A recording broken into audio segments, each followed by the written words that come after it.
अजामिल जैसा पापी जब भगवत भक्ति का आश्रय लेता है, मुक्त हो गया।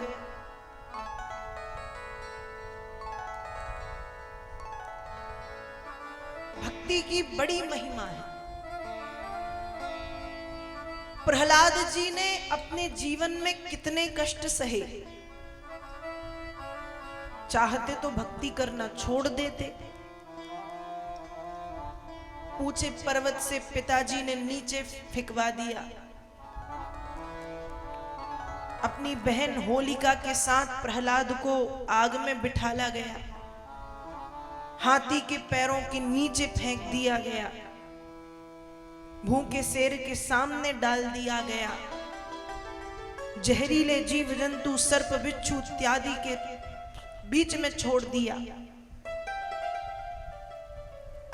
जहर दिया गया, गरम लोहे के खंबे से बांधा गया, भूखा रखा गया। उसके बाद भी प्रहलाद जी ने भक्ति करना नहीं छोड़ा, क्योंकि प्रहलाद भक्ति के महत्व को जानते थे कि भक्ति क्या है। भक्ति मार्ग में थोड़ी सी परेशानी तो हो सकती है, क्योंकि जब भगवान हमारे ऊपर कृपा करते हैं तो पहले तो परेशानियां देते हैं। एक समय महाराज युधिष्ठिर ने भगवान कृष्ण से पूछा था कि हे माधव, यदि देखा जाए तो हम तो पूरी तरह से आप पर निर्भर हैं, आपके आश्रित हैं, आपके सहारे हैं। उसके बाद भी हमारे जीवन में इतनी परेशानियां क्यों? जिसके साथ स्वयं ब्रह्म खड़े हैं, जिसके साथ स्वयं कृष्ण हैं, उनके जीवन में इतनी परेशानियां क्यों? प्रभु, हमें विस्पूर्ण भोजन देकर के मारने का प्रयत्न किया गया, हमें आग में जलाने की कोशिश की गई, हमारी पत्नी को भरी सभा में निर्वस्त्र करने का प्रयत्न किया गया, और न जाने कितने कितने बार हमारे साथ दुर्व्यवहार हुआ, गलत हुआ। आपके साथ रहते हुए यह सब क्यों हुआ? भगवान कृष्ण मुस्कुराए और मुस्कुरा करके बोले कि हे महाराज युधिष्ठिर, यही तो मेरी कृपा का पहला सूत्र है।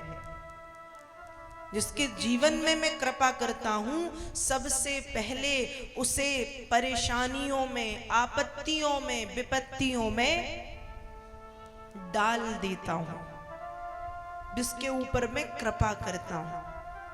क्यों? आपत्ति और विपत्ति में डाल करके मैं उसे परखता हूं, उसकी परीक्षा लेता हूं कि यह अपनी भक्ति के प्रति कितना दृढ़ निश्चयी है।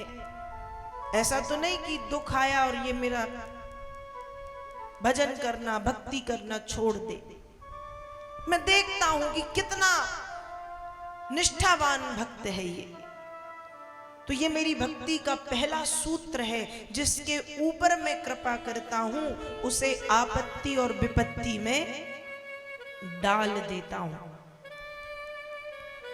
तो प्रहलाद जी ने अपने जीवन में इतने कष्ट सहे, पर भक्ति करना नहीं छोड़ा, क्योंकि प्रहलाद जानते हैं भक्ति से शक्ति की प्राप्ति होती है, भक्ति से आत्मविश्वास बढ़ता है, भक्ति से बुद्धि पवित्र होती है, भक्ति से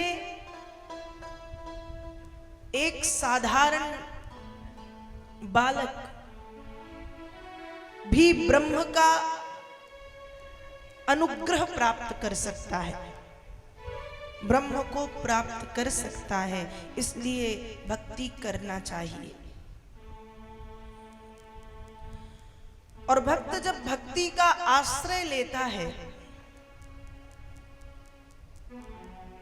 तो भगवान अपने भक्त का साथ नहीं छोड़ते। भले भक्तों को ये लगे कि भगवान साथ नहीं है, पर भक्ति मार्ग पर चलने पर भगवान भक्त का साथ कभी नहीं छोड़ते। इसलिए भक्ति करना चाहिए।